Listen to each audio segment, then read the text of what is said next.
안녕하세요. 비빌로 홀릭입니다.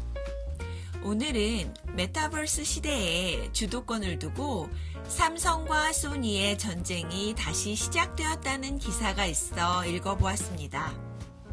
영국 파이낸셜 타임스 2021년 11월 29일자 기사입니다. 인류의 역사에서 라이벌 간의 대결 구도는 계속되어 왔습니다. 아테네와 스파르타, 미국과 구소련, 이제는 미국과 중국이 대결 구도를 이루고 있지만요. 그리고 국가뿐만이 아니라 개인 간의 라이벌 경쟁도 있죠. 지금은 둘 다 은퇴했지만 김연아 선수와 아사다 마오 선수도 추억의 라이벌이죠. 비즈니스 분야에서 가장 유명한 라이벌들은 어떤 기업들일까요? 영국 파이낸셜 타임스에서도 다룰 만큼 흥미로운 라이벌 구도가 있는데요. 바로 대한민국의 자존심 삼성과 일본 하면 떠오르는 소니입니다. 과거 아픈 역사와 맞물려 이 경쟁은 국가 간의 경쟁처럼 느껴지기도 하는데요.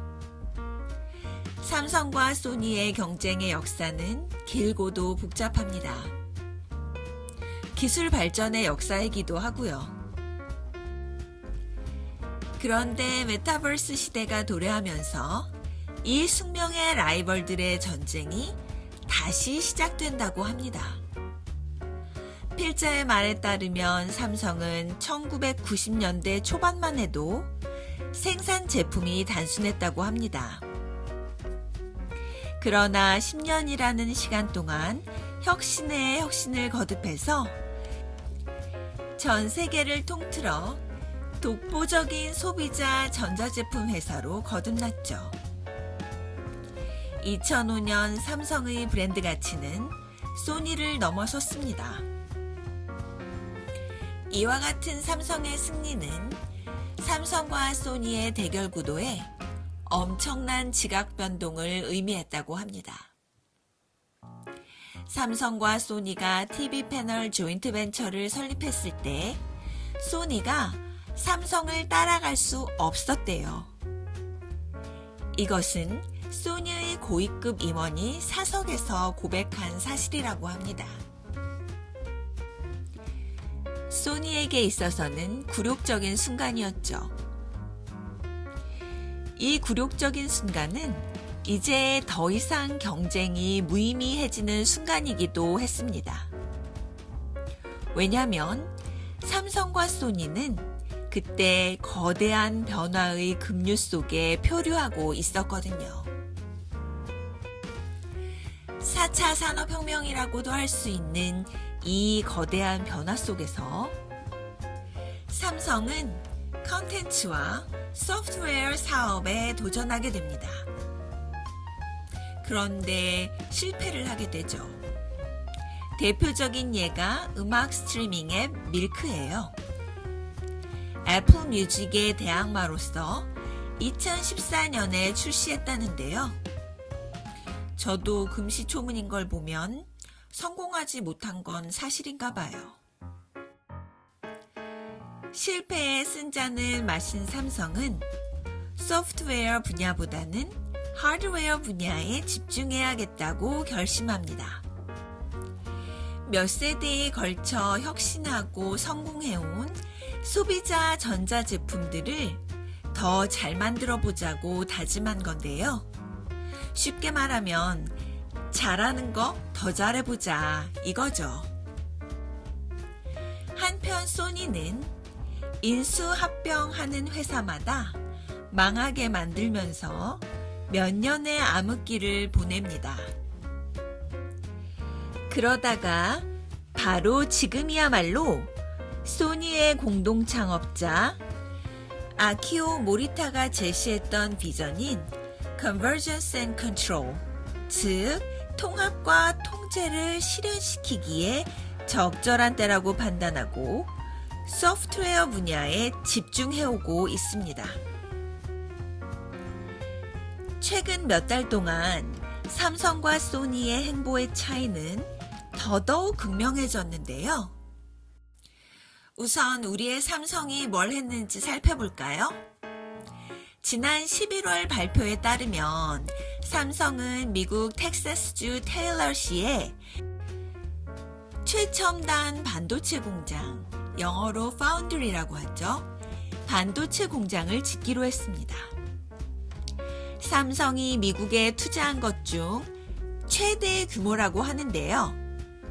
이 투자 계획의 의미는 반도체와 같은 하드웨어 분야에 다시 한번 크게 베팅을 해보겠다는 거죠. 어차피 앞으로 반도체 수요는 항상 우상향일 거니까요.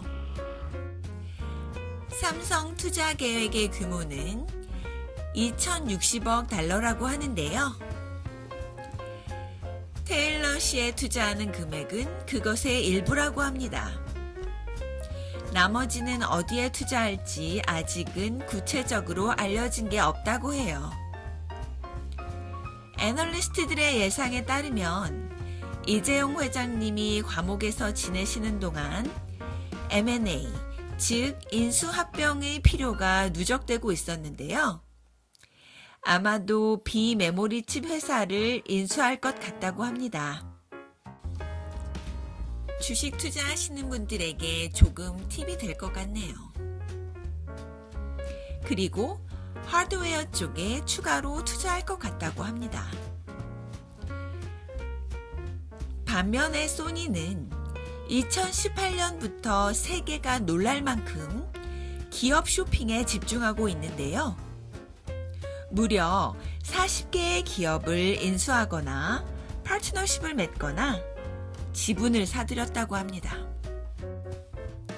이렇게 기업 쇼핑을 하면서 비디오 게임 스튜디오, 스트리밍 회사, 영화사, 애니메이션사, TV, 그리고 음악 프로듀서 등으로 사업 분야를 확장시켜 나갔죠.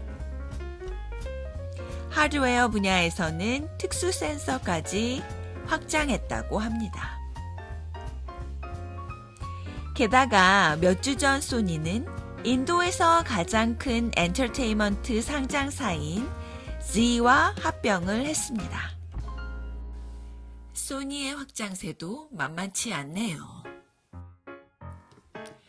몇몇 투자자들은 소니가 이렇게 마구 기업 쇼핑을 해대니 기업 가치가 떨어지거나 아니면 과거 인수합병에 실패한 흑역사를 반복하는 게 아니냐라며 걱정하고 있다고 해요. 하지만 다른 애널리스트는 소니의 기업 인수합병은 변화를 위한 결단 아래 공격전 행보를 행하는 것이라고 평가합니다. 소니는 어릴 적부터 할리우드 영화사인 소니 픽처스, 음악 사업인 소니 뮤직, 게임 왕국인 플레이스테이션을 소유해왔죠. 근래의 기업 인수합병은 이런 사업들을 확장시켜 소프트웨어 분야의 최강자가 되려고 하는 노력의 일환인 거예요.